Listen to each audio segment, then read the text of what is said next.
Bem-vindo à Bíblia Aberta. O meu nome é Luís Ferreira e temos connosco hoje em estúdio Júlio Carlos. Bem-vindo, Júlio. Obrigado, muito obrigado. No último episódio tivemos a oportunidade de ver sobre a mensagem junto dos mais necessitados. Hoje, de uma forma particular, vamos ver o contraste, ou seja, a mensagem junto dos ricos e dos poderosos. Se de alguma maneira não teve a oportunidade de ver o último episódio, não perca a oportunidade de o fazer, quer seja na rádio RCS, quer seja através do Rede Novo Tempo no YouTube.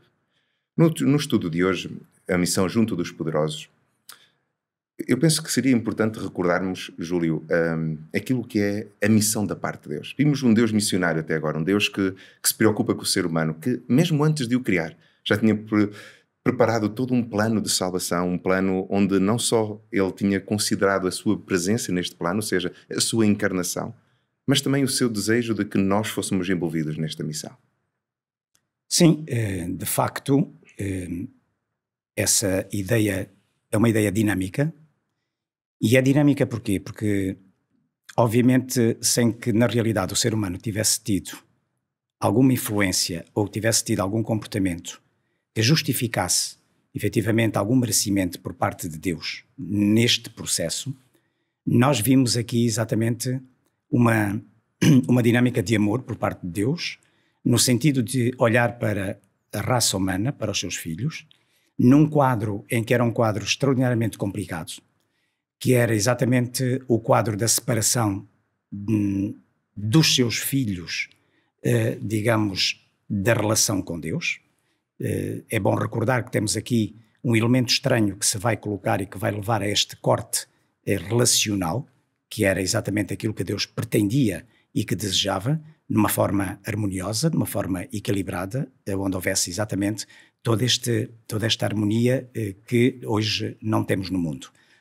E claro, ao olhar para os seus filhos e para a raça humana, Deus moveu-se obviamente de íntima compaixão, no sentido de dizer, bom, se calhar é melhor fazer alguma coisa, porque se eu deixar os meus filhos na situação em que eles se encontram, no quadro em que eles estão, provavelmente não lhe vai restar outra saída que não exatamente a morte definitiva.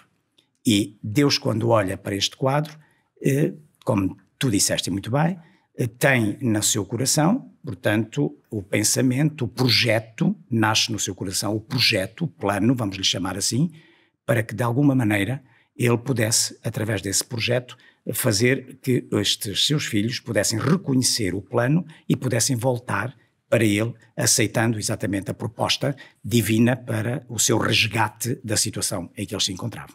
Portanto, sem dúvida nenhuma, é um projeto que nasce com um Deus e nasce no seu coração desde um princípio, que nós não sabemos, que nós não temos acesso, obviamente, pela nossa incapacidade, pela nossa, por sermos finitos, não é? Por sermos finitos, mas que realmente acontece, e ainda bem que aconteceu. E ainda bem que, na realidade, mais tarde, esse processo vai se concretizar, felizmente para mim, para ti, para todos aqueles que nos estão a ver e que nos estão a acompanhar. Claro. Então vemos que este projeto que nasce de Deus, ele envolveu o próprio Deus, mas nesta missão de Deus, Deus também decide envolver a sua igreja, envolver cada um de nós. Quando nós vemos Deus a vir ao nosso encontro e nos dar essa oportunidade da salvação, esta oportunidade da salvação, quando nós a recebemos e a acolhemos, torna-se também numa missão para nós. Obviamente, certo? obviamente. Portanto, digamos, há aqui dois complementos fundamentais neste processo. O primeiro complemento, ou a primeira vertente, eu diria assim, é a vertente vertical, que foi exatamente a intervenção de Deus em relação à raça humana, através de um plano que passou pela morte de Cristo, pela vinda de Cristo a esta terra, e que passa pela sua morte na cruz do Calvário, para realmente concretizar esse plano. Eu chamo-lhe a vertente vertical, Sim. Deus e o ser humano. E depois há a vertente horizontal, ou seja, que é aquela que quando tu e eu, e qualquer pessoa que aceite efetivamente este sacrifício, este projeto, este plano, e que olha para dentro e diz assim, realmente, portanto, é por aqui o caminho e felizmente que temos este caminho para poder exatamente fazer um volte-face, não é? Portanto, na situação em que eu estou. Quando eu entendo isto e quando eu aceito este projeto, há agora a vertente horizontal, que é, obviamente, eu não posso ser egoísta ao ponto de, na realidade, querer apenas este plano e este projeto, que é extraordinário para mim. Portanto, ou seja, eu e os meus pares, portanto, é fundamental que eu exerça, digamos, a função, entre aspas, que Deus exerceu em meu benefício, ok? Agora é importante que eu exerça também esta missão, portanto, que agora faz parte da minha natureza, junto daqueles que são os meus pares, do ponto de vista, portanto, horizontal. O meu próximo, e o meu próximo aqui é os meus familiares, os meus vizinhos, os meus colegas de trabalho, os meus colegas de escola, na sociedade onde eu estiver. Portanto, Deus incumbe-me agora essa missão de partilhar também, na realidade, portanto, esse projeto fantástico, que é o projeto de nós todos podermos, portanto, sonhar e digamos, com uma vida eterna e com um mundo melhor e com uma, digamos, com uma realidade que foi sempre a realidade original no coração de Deus. Claro. Júlio, nós vemos então que o projeto de Deus não foi apenas para nos salvar a nós. Não, claro que não foi apenas para salvar, como vimos no último episódio, os mais necessitados. Uhum. Quer dizer que este projeto ele abrange todo o ser humano. Com certeza. Independentemente da sua cultura, Uhum. da sua cor, independentemente da sua etnia, ou até podíamos falar da sua condição social. Uhum. E se nós, no último episódio, tivemos a oportunidade de falar um pouco sobre as pessoas numa situação mais fragilizada, hoje vamos abordar esta questão sobre os mais poderosos, os mais ricos. Se esta salvação também é disponibilizada para as pessoas ricas e poderosas, se calhar ao mesmo tempo também é um desafio. Como é que tu consideras isso? Com certeza que é um desafio, porque aliás a missão de Deus em si, pela sua natureza, já é um desafio. Portanto, ou seja, foi um desafio para Deus e é um desafio para nós.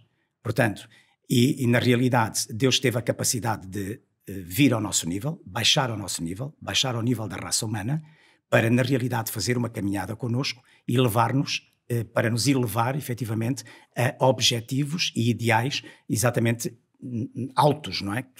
Que é a minha e a tua vida eterna. Muito bem. Obviamente que neste processo, quando eu estou implicado, como vimos na semana passada, aqui não é uma questão de se és pobre ou se és rico. És humano. És humano. Portanto, e aqui é que é o fundamental. Portanto, ou seja, Deus quando olha no projeto não está a pensar, portanto... Nas nossas condições. Nas nossas condições. Não está a fazer, digamos, uma caminhada por sectarismos, não é? Distintas, não é? Portanto, não está a fazer distinção de pessoas nem pela sua raça, nem pela sua condição social, nem pelo seu status.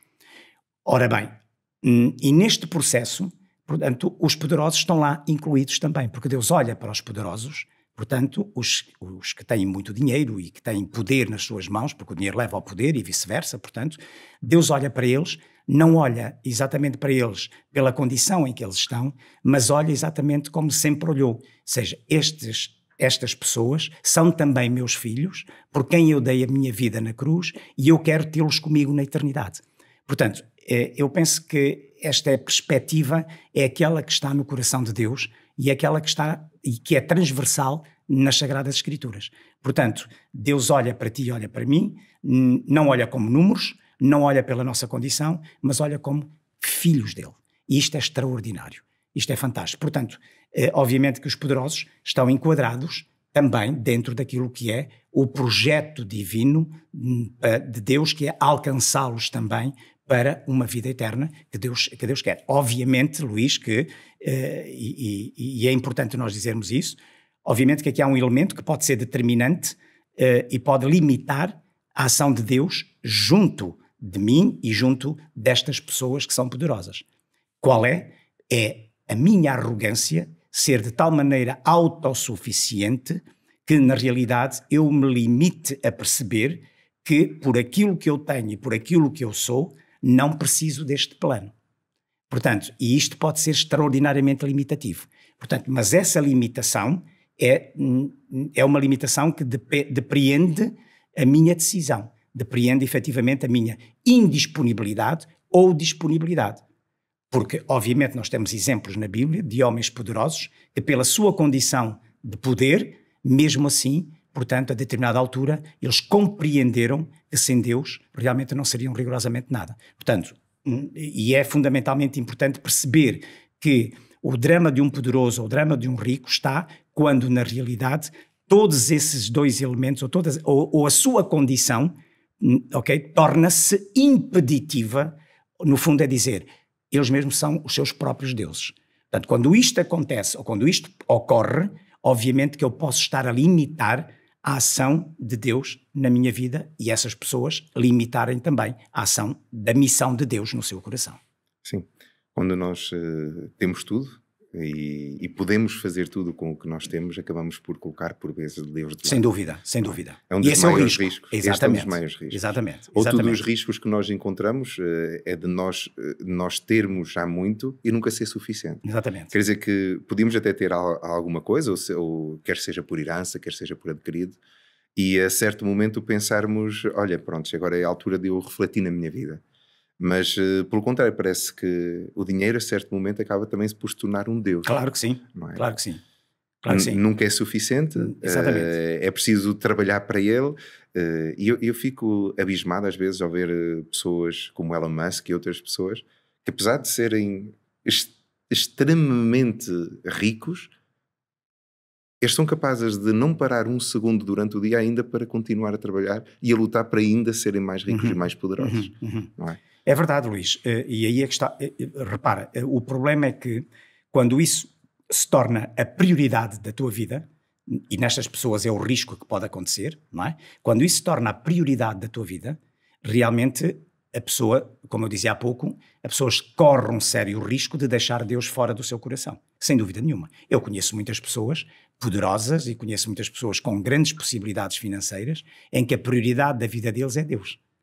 Portanto, e não deixaram de ser ricos, não deixaram de ser poderosas, portanto, com influência, portanto, e isto não é negativo. Não, okay? A Bíblia fala-nos disso, portanto, não é negativo.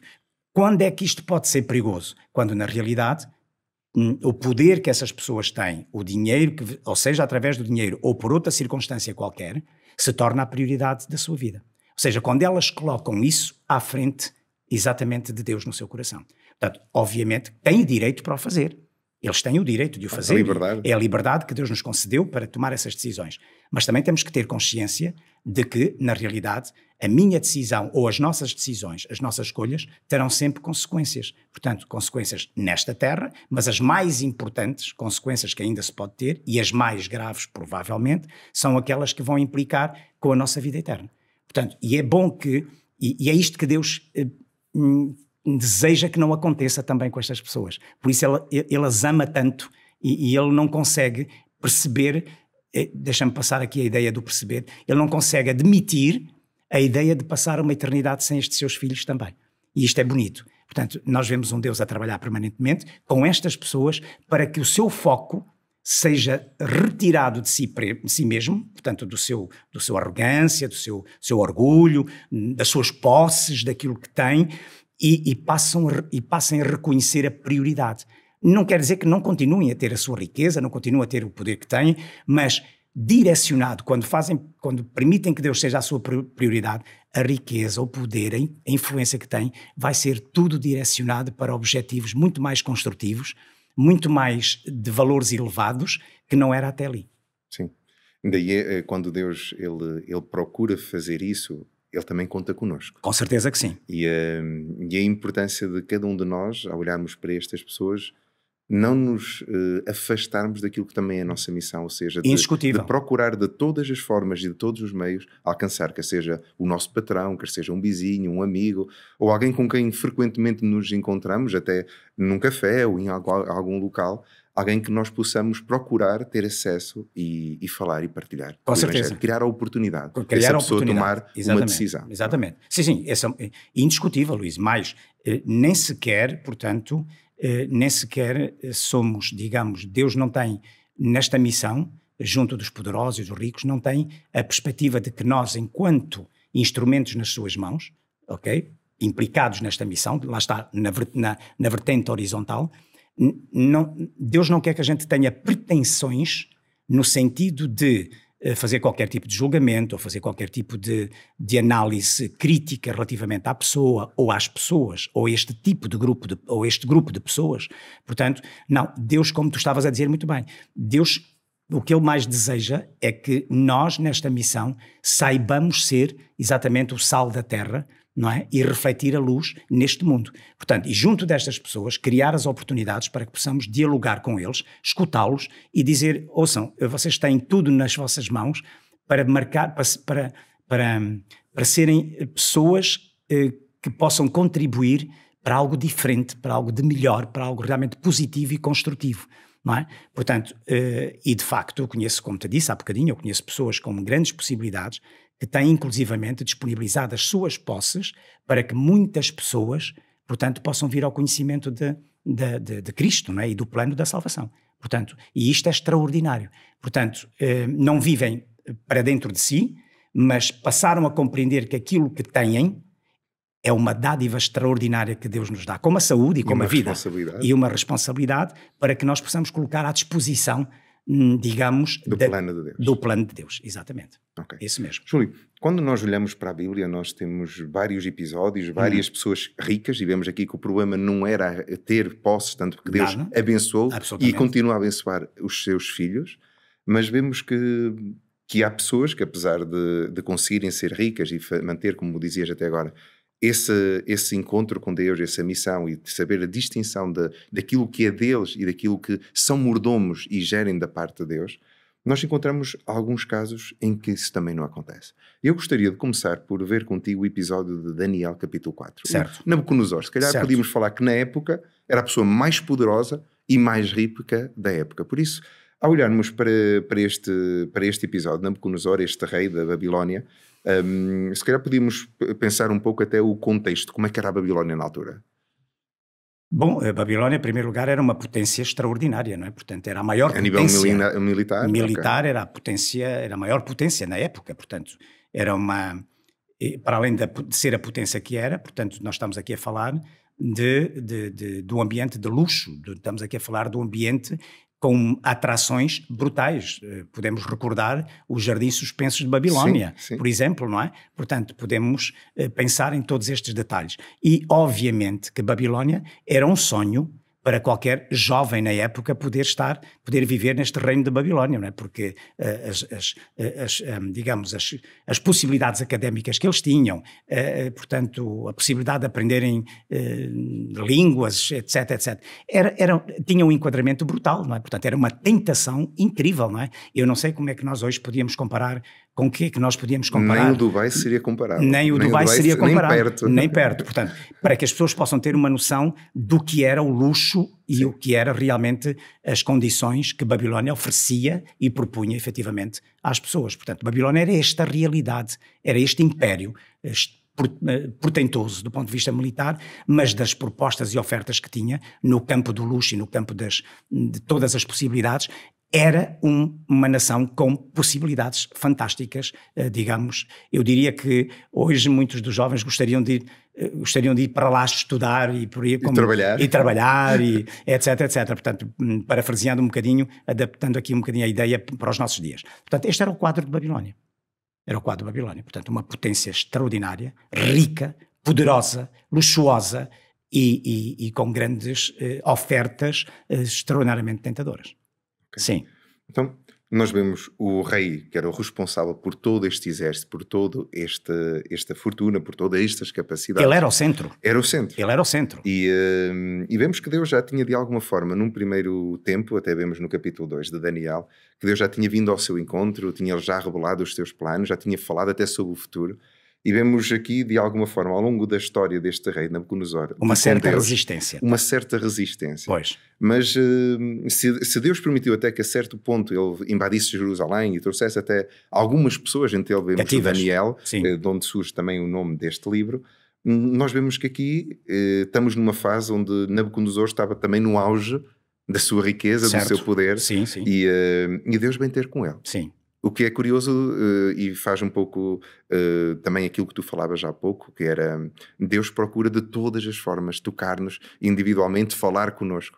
E foi isso que ele veio fazer aqui, nesta altura, a Nabucodonosor, não é? Ele vem ao seu encontro, revela-lhe um sonho sobre uma árvore grande, e que a certo momento surge diz-nos o versículo 17, que esta sentença, não é?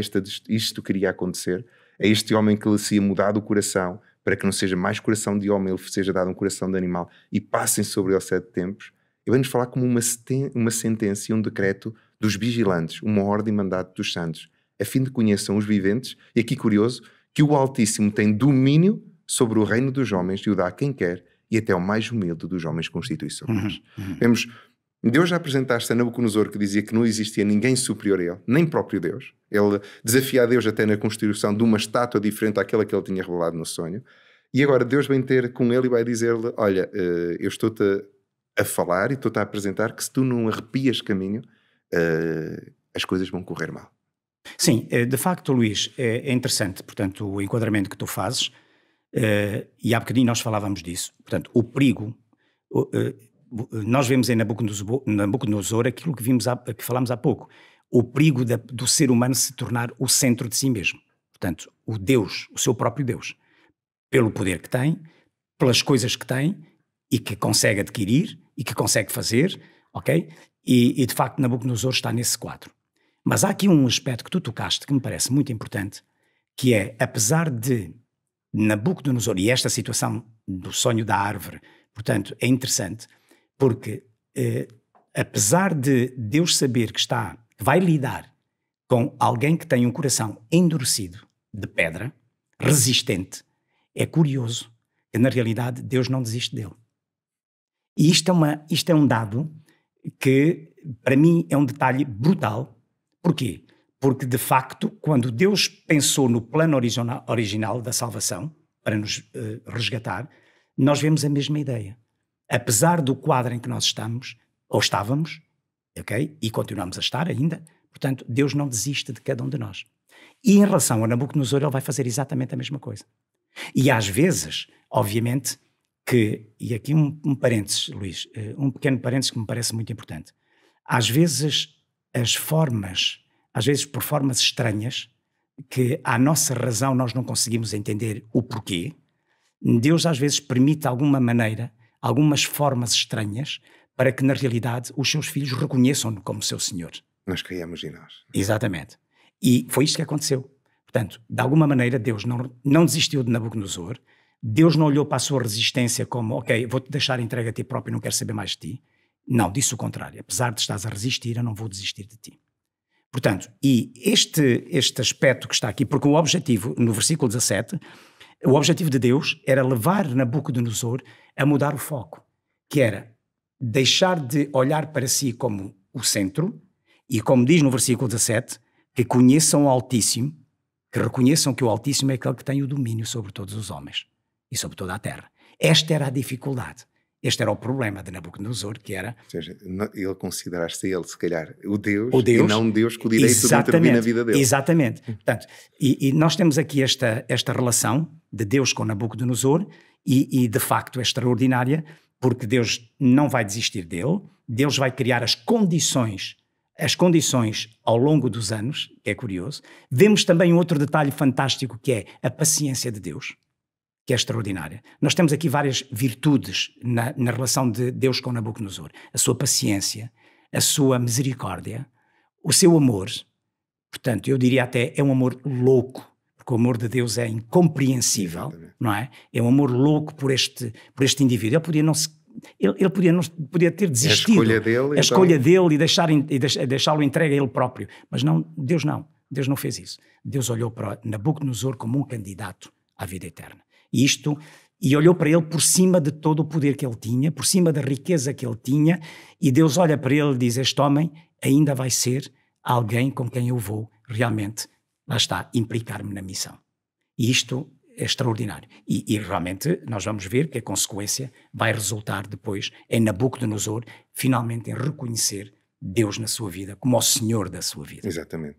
E é neste processo que Nabucodonosor, a tentar compreender este sonho, ele manda chamar todos os sábios, de todos os níveis, e acaba por ser Daniel. E aqui é curioso, alguém temente a Deus, que Deus vai utilizar para, num primeiro passo, ele advertir o Nabucodonosor de que ele devia mudar a sua forma. Lá está a missão. Exatamente. Lá está a missão que acaba de ser a Daniel, mas também a nossa. A nossa, exatamente. Que já falamos dela, portanto, e é a tal vertente horizontal. E é curioso que Daniel, tu falaste há bocadinho nisso, e era bom para que as pessoas que nos veem e nos ouvem percebam isto. Daniel foi exatamente um daqueles jovens que foi deportado, não é? Foi levado cativeiro, portanto, cativo de Jerusalém para a Babilónia, não é? Portanto, e é interessante, historicamente, só fazer aqui um parênteses, que este jovem e outros jovens, Portanto, foram levados num percurso a pé durante cerca entre 1.300 e 1.500 quilómetros, portanto, a pé até chegarem a Babilónia. Claro, Daniel tinha uma particularidade, Luís. E a particularidade de Daniel era a primeira vertente da sua vida que ele considerava, que era a vertente vertical. Daniel era alguém que estava comprometido com Deus. Daniel era alguém que, na realidade, já tinha entendido o plano da salvação, portanto, a missão primeira de Deus. Ele já a tinha captado, ele já a tinha interiorizado, e agora Daniel vê nesta viagem. É curioso que ele podia reagir negativamente. Estou preso, vou ser levado cativo, acorrentado, provavelmente, etc. Vou para um mundo deslumbrante, porque era uma oportunidade espetacular, de que nós falamos aqui, portanto, para os jovens. Vou para um ambiente deslumbrante, ok? Mas Daniel, pela sua verticalidade com Deus, por ele ter entendido a missão de Deus, pelo seu compromisso com Deus na sua vida, Daniel olha para este momento como uma oportunidade. É curioso. Da dificuldade, Daniel consegue olhar para a dificuldade, para o problema, ok? Que é o ser levado cativo, e ele olha para ele como uma oportunidade que Deus lhe vai dar para exatamente cumprir a missão junto daquele poderoso homem. Daniel pega e abre uma oportunidade. Exatamente. E acaba por... Eu diria, Deus abre uma oportunidade através de Daniel. Exatamente. Ele acaba por, depois de revelar o conteúdo do sonho e a sua interpretação, ele acaba no versículo 27 por dizer: ó rei, aceita o meu conselho. Sim. E põe termo pela justiça em teus pecados e tuas iniquidades, usando também de misericórdia para com os pobres, e talvez te prolongue a tua tranquilidade. É um versículo poderosíssimo. Este é um versículo. Quer dizer que Daniel, ele chega perante este rei, e Daniel não teve a discutir com ele, tanto que podia até correr risco de vida. Vê-se que ele até fica turbado quando tem consciência daquilo que ele ia ter que revelar ao rei. Mas quando ele transmite aquilo que era o conteúdo do sonho, logo a seguir ele diz, ele abre essa oportunidade para o rei e diz: rei, por favor, depois de tudo o que tu tens visto que Deus é e Deus é capaz de fazer, arrepia caminho. Toma a decisão de pôr termo aos teus pecados. Tu tens consciência do certo e do errado, por isso começa a fazer o que é certo. O que é curioso é que este rei ouviu, os anos correram, e a certo momento olhamos no versículo 30 para este rei que olha para tudo aquilo que ele edificou e diz: não é esta a grande Babilónia que eu edifiquei para a casa real com o meu grandioso poder e para a glória, dizia ele, da minha majestade. Claro, ele continuava resistente, não é verdade? Portanto, apesar de tudo, ele ainda continuava portanto, a olhar para dentro de si, portanto, e continuava a olhar para toda aquela grandeza e ele como centro dessa grandeza, não é? Agora, o que é extraordinário, Luís, é que uma das lições que nós podemos aprender daqui é que Deus utiliza exatamente crentes comprometidos. Eu vou falar a palavra crentes, ok? Usa crentes que estão comprometidos, como Daniel, exatamente como Daniel, para se disponibilizarem a ser uma ponte, exatamente, a fim de alcançar estes homens poderosos. E isto parece-me que é um aspecto muito importante, é que apesar disso, daquilo que tu acabaste de ler, ok? Daniel continua disponível na missão.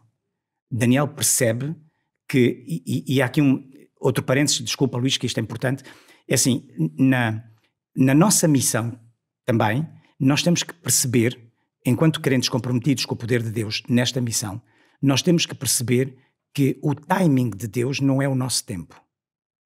Na relação que nós temos na horizontalidade com estas pessoas poderosas, ricas, etc, etc.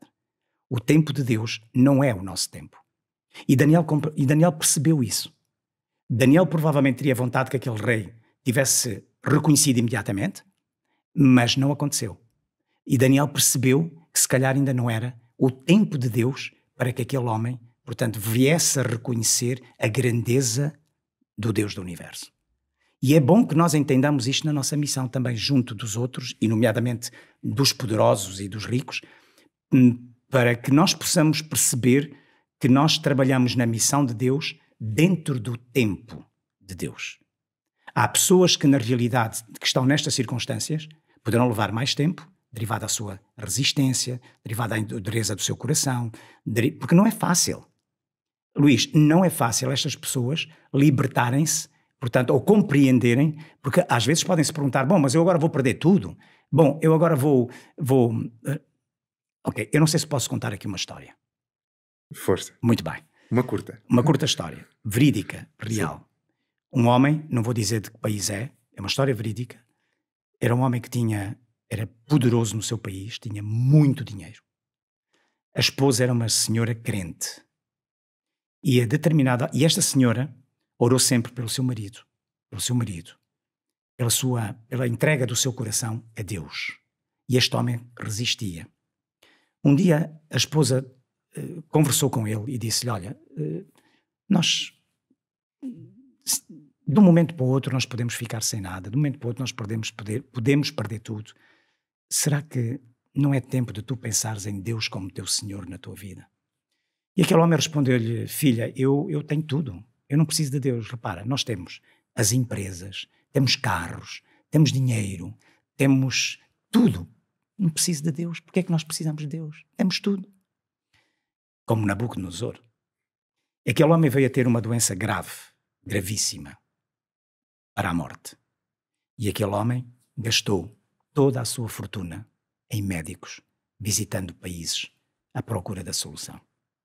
Foi aos Estados Unidos, foi aqui, foi ali, foi acolá. E aquele homem, como Nabucodonosor, que também, ao fim de passar por N episódios, vai acabar por exatamente reconhecer exatamente Deus na sua vida. Este homem, finalmente, depois de perder tudo, ele vai reconhecer Deus. Portanto, e depois, inclusivamente, ele vai fazer o seu compromisso com Deus e vai se batizar, inclusivamente, e vai fazer esse compromisso extraordinário. Portanto, o nosso tempo não é o tempo de Deus. Este homem precisou de perceber. Teve uma esposa que foi paciente com ele.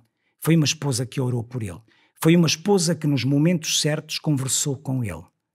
Foi uma esposa que nunca impôs, foi uma esposa que nunca, porque na missão não se impõe. Foi criando as oportunidades. Até que finalmente, estranhamente, eu falava há bocadinho nas formas estranhas, estranhamente, este homem passa por uma situação dramática, ok? E é nessa circunstância toda que na realidade ele vai acabar por se comprometer e reconhecer Deus na sua vida. E acaba por perceber que ele não é assim tão imortal, ou tão invencível, ou tão poderoso. Ora, aí está. Porque faça uma pequena coisa, nós somos frágeis. Exatamente. Ora, aí está. Júlio, e acaba por ser o que acaba a acontecer aqui com Nabucodonosor, que termina este episódio no versículo 37 a dizer: agora pois eu, Nabucodonosor, eu louvo, eu exalto, eu glorifico ao Rei do céu, porque todas as suas obras são verdadeiras e os seus caminhos, repara o que ele considera, justos. Exatamente. E pode humilhar até aos que andam na soberba. Muito bem. Quer dizer que os orgulhosos muitas vezes podem ser humilhados, não é? Por circunstâncias da vida. Essas circunstâncias estranhas. Estranhas, exatamente. Podem ser uma doença, pode ser a morte de um querido, um acidente, pode ser um acidente, grave, pode ser uma dificuldade na vida e que nos levam a pensar e a ver as coisas de uma forma diferente. Sem dúvida. Júlio, para terminarmos, eu gostaria que nós pudéssemos abordar um episódio também do Novo Testamento. Sim. Onde vemos outra pessoa rica aqui, é-nos falado sobre um jovem. Vamos até Mateus, capítulo 19, onde nos vai falar sobre um jovem que era um jovem rico. E este jovem rico, ele vem ter com Jesus. E começa o episódio logo no versículo 16 a dizer: Mestre, o que é que eu posso fazer de bom para alcançar a vida eterna? Jesus dá-lhe a resposta: porque é que me perguntas acerca do que é bom? Bom, só existe um. Se queres, porém, entrar na vida, guarda os mandamentos. E ele perguntou: quais? Respondeu-lhe Jesus: não matarás, não adulterarás, não furtarás, não dirás falso testemunho, honra o teu pai e a tua mãe e amarás o teu próximo para ti mesmo.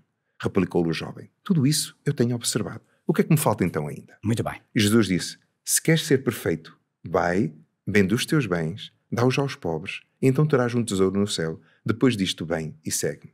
Tendo, porém, o jovem ouvido esta palavra, retirou-se triste por ser dono de muitas propriedades. Vemos uma escolha diferente. Sem dúvida. Sem dúvida. É verdade. Em primeiro lugar, era bom enquadrarmos o perfil deste jovem. Portanto, nós estamos aqui, eu diria que estamos diante de um empresário jovem, portanto, do século XXI, não é? Portanto, sim. Okay.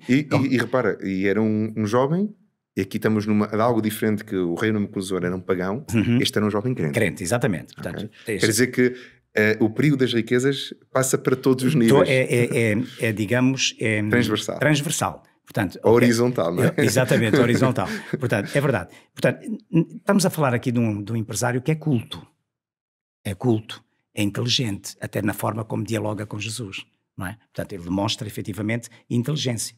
Portanto, e a Bíblia descreve este jovem como um dos principais até dos judeus. Portanto, era alguém que, na sociedade, portanto, ele tinha uma influência, lá está, um papel e uma influência. Sim. E uma influência, lá está. Sim. Portanto, ele era alguém que podia ser, digamos, era extraordinariamente, portanto, influente. E, na realidade, Jesus, quando relaciona-se com ele, refere-se a ele exatamente como sendo o mestre de Israel. E é curioso que Jesus é mais inteligente, só alguém mais inteligente do que ele, é que vai pegar na condição dele. E no diálogo vai exatamente, é interessante este diálogo, porque Jesus a todo momento vai dizendo, então tu sendo o mestre de Israel, portanto não sabes tu estas coisas, ou sabes tu, portanto ele vai jogando sempre aqui com estas, portanto, com estas palavras. Portanto, isto demonstra que este jovem tinha, por um lado, conhecimento espiritual, portanto, digamos, tinha boa compreensão da Bíblia e tinha fome espiritual de Deus. É curioso. Ele tinha fome. Quer dizer que no seu relacionamento com Deus ele sentia que faltava alguma coisa. Faltava alguma coisa. Ele estava à procura de alguma coisa. E temos estes casos também. Dentro do quadro de poderosos e de ricos também temos estes quadros de pessoas que na realidade são capazes, por uma análise racional e crítica, são capazes de olhar para dentro e dizer, eu estou vazio. De chegar a casa e com tudo o que tenho e pensar... Tenho tudo, mas falta-me muito. Exatamente. Falta-me tudo. Falta-me alguma coisa. Falta-me alguma coisa. E é o caso deste jovem. Este jovem realmente decide procurar Jesus exatamente pela sua necessidade, digamos, pelo vazio espiritual que ele tem. E na realidade é importante, um parênteses dizer às pessoas que nos ouvem e nos veem, é importante dizer que os vazios espirituais não se preenchem com materialismo, não se preenchem com realizações materiais, não se preenchem com projetos. Os vazios espirituais, porque se trata da dimensão espiritual, preenchem-se exatamente quando tu dás a oportunidade a que Deus seja o Senhor da tua vida. E este jovem vai exatamente, digamos, à procura de Cristo, vai ter este encontro, não é? Pela sua necessidade intrínseca, pelo vazio que ele tem. É claro que aqui a noção de ser mestre de Israel, por isso é que Jesus diz,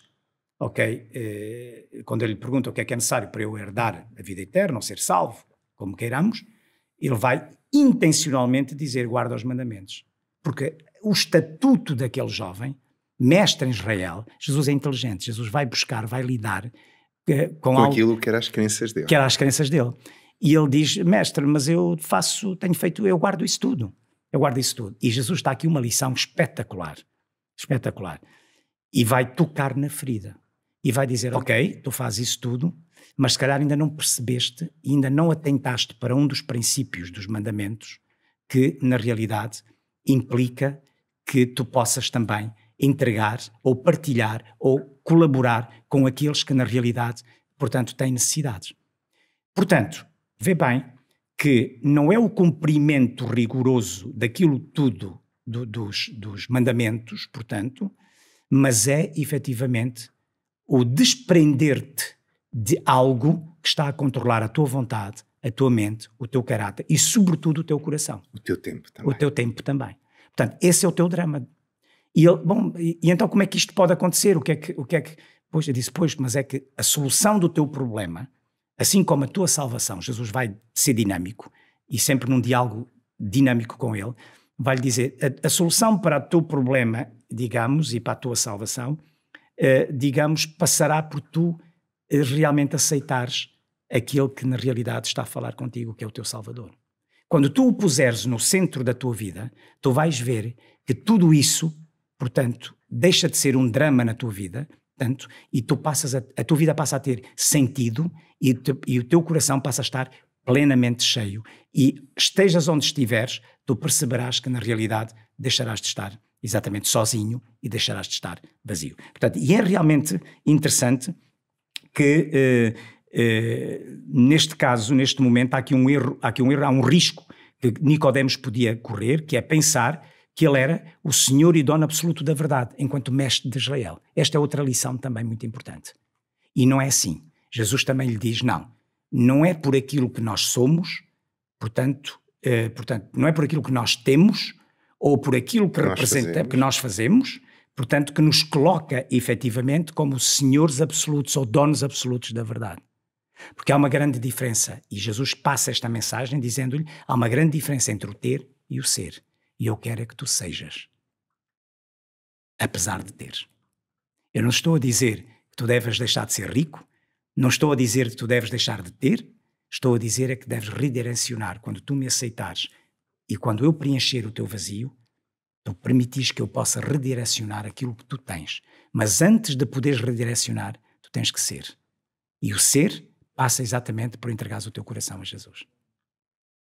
Que papel extraordinário. Nós não sabemos o desfecho da vida deste jovem rico. É verdade que teve uma oportunidade ali de conversão com o próprio Jesus. Ele sabia que faltava algo na sua vida. Ele andava à procura de algo mais. E ao encontrar-se com Jesus, ele procurava exatamente compreender o que é que ainda faltava na sua vida. Mas face àquilo que foi o desafio da parte de Jesus, a Jesus tirar esta oportunidade de uma escolha da parte do jovem, ele não teve a capacidade nesse instante de escolher certo. Nós não sabemos se ele escolheu certo mais tarde. Mas uma coisa certa, se nós vimos que Daniel tinha um papel a desenvolver com Nabucodonosor, e não foi apenas num momento, foi vários momentos durante a vida dele e dos seus sucessores. Nós também temos, Jesus teve e Jesus veio nos mostrar o nosso papel também junto destas pessoas. Lançar o desafio de que a vida que têm, apesar de tudo aquilo que eles estão a viver, ela não é suficiente. E quando nós compreendemos, às vezes através das coisas estranhas, como o Júlio falava, nós devemos olhar para essas coisas que acontecem na nossa vida ou à nossa volta. Quem sabe uma guerra, quem sabe algo que venha causar uma instabilidade, e questionar-nos e vermos até nisso a voz do Senhor. A voz do Senhor a convidar-nos a olharmos para nós e olharmos também para aqueles que estão à nossa volta. Por isso, o desafio é de nós procurarmos também essas pessoas. Não nos inquietarmos por causa do seu poder, da sua influência ou da sua riqueza, mas ver como Deus vê um ser humano tal como nós. Se calhar com mais lutas e mais dificuldades, mas alguém que necessita desesperadamente da salvação. Até o próximo episódio da Bíblia Aberta.